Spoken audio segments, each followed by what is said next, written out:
Hello friends, Dhamus kitchen and vlog પર તમારું સ્વાગત છે। આજે બનાવીશું એકદમ સરળ રીતે મલાઈમાંથી માખણ અને માખણમાંથી ઘી। રેગ્યુલર જે દૂધ આવે છે એ દૂધને ગરમ કર્યા પછી જે એની મલાઈ વળે છે એ મલાઈને આપણે ભેગી કરીએ છીએ। કોઈ મોટા વાસણમાં અથવા તો આ રીતે કન્ટેનરમાં ભરીને રાખતા હોઈએ છીએ। તો અહીંયા મેં પણ 15 દિવસની મલાઈ ભેગી કરી અને એક સાથે રાખેલી છે। ખાસ કરીને શિયાળામાં મલાઈને હું ફ્રીઝમાં સ્ટોર કરું છું અને ખાસ કરીને ઉનાળાની અંદર આપણે એને ફ્રીઝરમાં સ્ટોર કરવી જોઈએ, જેથી જ્યારે પણ કાઢીએ ને ત્યારે મલાઈ આ રીતે એકદમ સરસ ફ્રેશ નીકળે। અહીંયા મલાઈને મેં ફ્રીઝમાંથી બહાર કાઢી લીધી છે। અંદાજે અડધો કલાક અગાઉ આ મલાઈને મેં કાઢીને રાખેલી છે। હવે સૌથી પહેલા મલાઈને આપણે એકદમ સરસ રીતે મિક્સ કરી દેવાની છે, જેથી એના જે ગાંઠા ગાંઠા છે એ એક સરખા થઈ જશે અને મલાઈ સોફ્ટ થઈ જશે। શિયાળો હોવાથી મલાઈ એકદમ ઝડપથી પીગળતી નથી અને એમાંથી આપણને માખણ બનાવવાનું પણ ખૂબ જ અઘરું લાગે છે। તો સૌથી પહેલા આપણે આમાં અડધા ગ્લાસ જેટલું ગરમ પાણી ઉમેરીશું અને સારી રીતે મિક્સ કરીશું, જેથી મલાઈ જે એકદમ કઠણ થઈ ગઈ છે ને એ સોફ્ટ થઈ જાય। હવે આ રીતે આપણે અંદાજે 10 મિનિટ સુધી રહેવા દેશું, જેથી મલાઈ છે એ સામાન્ય તાપમાને આવી જાય અને ત્યાર પછી આપણે એમાંથી માખણ બનાવીશું। હવે જુઓ, અંદાજે અડધા કલાક પછી આ રીતે આપણે એક મોટું વાસણ લઈશું અને એકદમ સરસ સોફ્ટ થઈ ગયેલી મલાઈને આપણે એમાં ટ્રાન્સફર કરીશું। ત્યારબાદ અંદાજે 1 ગ્લાસ જેટલું પાણી ઉમેરી અને એકદમ સરસ લિક્વિડ બનાવી લઈએ। અહીંયા મેં ગરમ પાણીનો ઉપયોગ કરેલો છે, કેમ કે શિયાળાની અંદર ગરમ પાણી ઉમેરવાથી મલાઈમાંથી એકદમ ઝડપથી માખણ છૂટું પડી જશે। હવે જુઓ, ગરમ પાણી ઉમેર્યું છતાંય મલાઈમાંથી માખણ છૂટું પડતું નથી, કેમ કે શિયાળાની અંદર ઘણી વખત મલાઈ ખૂબ જિદ્દી થઈ જાય છે અને એમાંથી માખણ છૂટું પાડવું એ ખૂબ અઘરું બની જાય છે। તો અહીંયા ગરમ પાણી ઉમેરવા છતાંય જો મલાઈમાંથી માખણ ન નીકળે તો આપણે હવે ઝરણીનો ઉપયોગ કરી જોઈએ। અહીંયા જે મેં મલાઈ લીધી છે એ મેળવ્યા વગરની મલાઈ છે। જુઓ, આ રીતે ટ્રેડિશનલ રીતે પણ આપણે મલાઈમાંથી માખણ કાઢી શકીએ છીએ। જુઓ, ઝરણી ફેરવવા છતાંય માખણ છે એ બહાર નીકળતું નથી।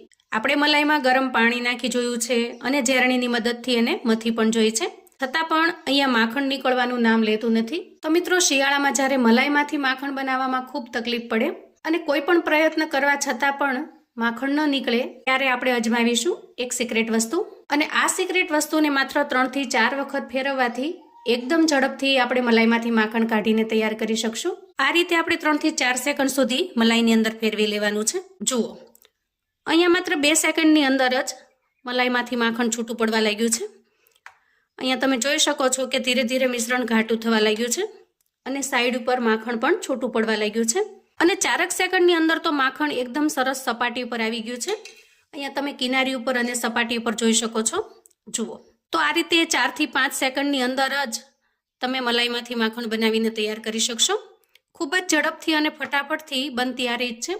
અને આ જે સિક્રેટ ટુકડો છે એ ટુકડો ફટકડી છે। ફટકડીના ઉપયોગથી તમે એકદમ ઝડપથી મલાઈમાંથી માખણ બનાવીને તૈયાર કરી શકશો। જ્યારે પણ શિયાળામાં મલાઈ એકદમ જિદ્દી થઈ જાય અને એમાંથી માખણ ન નીકળે તો તમે આ રીતે ફટકડીના ટુકડાને 4-5 સેકન્ડ સુધી સરસ રીતે ફેરવશો ને તો એકદમ આરામથી અને ઝડપથી મલાઈમાંથી માખણ બનીને તૈયાર થશે, કોઈ પણ જાતની ઝંઝટ વગર, કોઈ પણ જાતની મહેનત વગર। અને જ્યારે કોઈ પણ ટ્રીક કામ ન કરે ત્યારે તમે આ ફટકડીના ટુકડાનો ઉપયોગ કરી અને ખૂબ સરસ રીતે મલાઈમાંથી માખણ કાઢી શકશો। તો આ છે આપણો જાદુઈ ટુકડો। જ્યારે મલાઈમાંથી માખણ કાઢવાનું ખૂબ અઘરું લાગે ત્યારે તમે આ ફટકડીના ટુકડાનો ઉપયોગ કરી શકો છો। અને સિમ્પલ, જ્યારે પણ તમે આ ટુકડાનો ઉપયોગ કરી લો પછી એને સરસ રીતે ધોઈ લેવાનો અને કોરો કરી અને પાછો મૂકી દેવાનો। આમ કરવાથી આ એક જ ટુકડાથી તમે વારંવાર ઘી બનાવી શકશો। હવે જુઓ, અહીંયા માખણ ઓલરેડી બહાર નીકળી ગયું છે। હવે આપણે હાથની મદદ લઈશું અને હાથથી થોડું ફેંટી લેશું। હાથની મદદથી પણ એકદમ સરળતાથી નીકળી જાય છે અને આ એકદમ જૂની રીત છે। પહેલાના સમયમાં ઇલેક્ટ્રિક સાધનો નહોતા ને ત્યારે આ રીતે હાથની મદદથી માખણ કાઢવામાં આવતું અને તમે જુઓ એકદમ સરસ રીતે નીકળી ગયું છે। અહીંયા તમે જોઈ શકો છો કે માખણ ઓલરેડી છૂટું પડી ગયું છે। હવે હાથની મદદથી ગોળા વાળી લઈએ અને જેટલી પણ છાશ નીકળે ને એટલી છાશને આપણે કાઢી લઈશું અને કડાઈમાં મૂકી દઈશું। તો મલાઈમાંથી માખણ કાઢવાની આ એકદમ યુનિક અને અલગ રીત છે અને કદાચ આ રીતની કોઈને ખબર પણ નહીં હોય। હવે આ રીતે નીકળેલા માખણને આપણે એક વખત ધોઈ લઈશું। માખણને ધોઈ લેવાથી કીટું એકદમ ઓછું નીકળશે અને ઘી પણ ખૂબ સરસ દાણેદાર બનીને તૈયાર થશે। વળી જ્યારે પણ આપણે ઘી બનાવશું ને ત્યારે એમાં વાસ પણ નહીં આવે, કેમ કે છાશનો ભાગ બળે ને ત્યારે જ વાસ આવે છે। એટલે એક વખત માખણ કાઢ્યા પછી એને ધોઈ લેવું ખૂબ જરૂરી છે। હવે ગેસ ઓન કરીશું અને કડાઈને ગેસ ઉપર મૂકીશું અને માખણમાંથી ઘી બનાવી લઈશું। આ રીતે જુઓ, ધીરે ધીરે માખણ મેલ્ટ થઈ રહ્યું છે। તો આ રીતે એક ચમચો અંદર રાખી દેવાનો અને ગેસની ફ્લેમને એકદમ ધીમી રાખવાની, જેથી ધીમી ફ્લેમે ખૂબ સરસ રીતે માખણમાંથી ઘી બનીને તૈયાર થશે.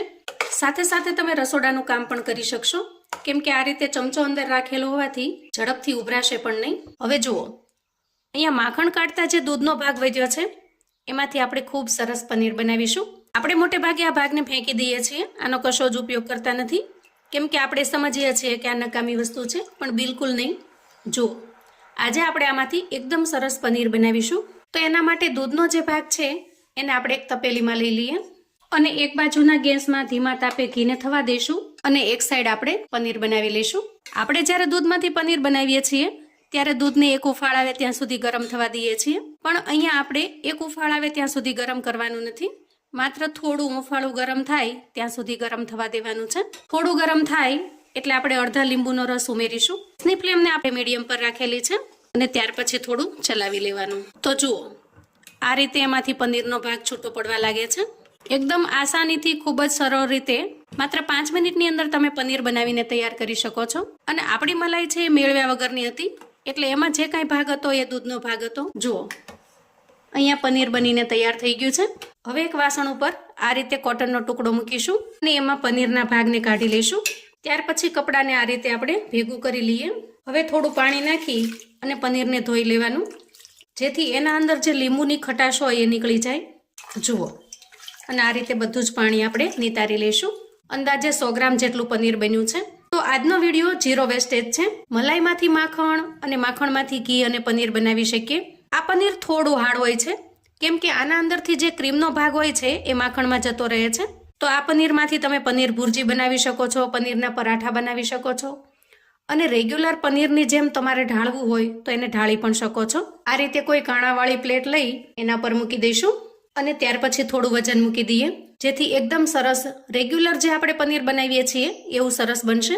અને આ જે પાણી છે એ પાણીનો પણ તમે ઘણો ઉપયોગ કરી શકો છો. આનાથી જો લોટ બાંધશો તો રોટલી એકદમ સરસ સોફ્ટ કૂણી કૂણી બનશે. પરાઠાનો કે ભાખરીનો લોટ પણ બાંધી શકાય છે, અથવા તો તમે કોઈ દાળ સબ્જી બનાવતા હો તો એની ગ્રેવી બનાવવામાં પણ તમે આ પાણીનો ઉપયોગ કરી શકો છો. હવે જુઓ, અહીંયા ઘી પણ બનવા ઉપર છે. થોડી વારની અંદર ઘી પણ સરસ રીતે બની જશે. થોડી વારની અંદર જ ઘી બનીને તૈયાર થઈ ગયું છે. ગેસની ફ્લેમને હવે બંધ કરીશું, કેમ કે કડાઈ થોડી ગરમ છે ત્યાં સુધીમાં કીટું એકદમ સરસ પાકી જશે. અને અહીંયા તમે જુઓ, કીટાનું પ્રમાણ પણ એકદમ ઓછું છે. અને ત્યાર પછી હવે પનીરને ચેક કરી લઈએ. જુઓ, એકદમ સરસ રીતે બનીને તૈયાર થયું છે. પણ મેં અગાઉ કહ્યું એમ આના અંદર ક્રીમનું પ્રમાણ એકદમ ઓછું હોય છે, ફેટ ઓછું હોય છે, એટલે થોડું હાર્ડ બને છે. જે રીતે આપણે મલાઈવાળા દૂધમાંથી પનીર બનાવીએ છીએ એટલું સરસ સોફ્ટ નહીં બને. પણ મિત્રો, એકદમ વેસ્ટ જતા દૂધમાંથી તમે આ રીતે પનીર બનાવીને તૈયાર કરી શકો છો.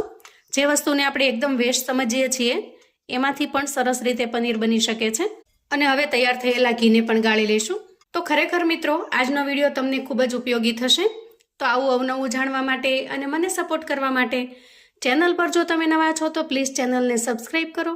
વિડીયો ગમે તો લાઈક અને શેર કરો. તમારા સગા સંબંધી મિત્રોને પણ આપણી આજની મલાઈમાંથી માખણ કાઢવાની એકદમ અલગ રીત ચોક્કસથી મોકલી આપજો, જેથી એ લોકો પણ આ ટ્રીકને ઉપયોગમાં લઈ શકે. કોમેન્ટમાં મને ચોક્કસથી જણાવજો મિત્રો કે આજની આ ઘી બનાવવાની રીત તમને કેવી લાગી છે. ફરી મળીશું એક નવી રેસિપી સાથે. ત્યાં સુધી આવજો મિત્રો.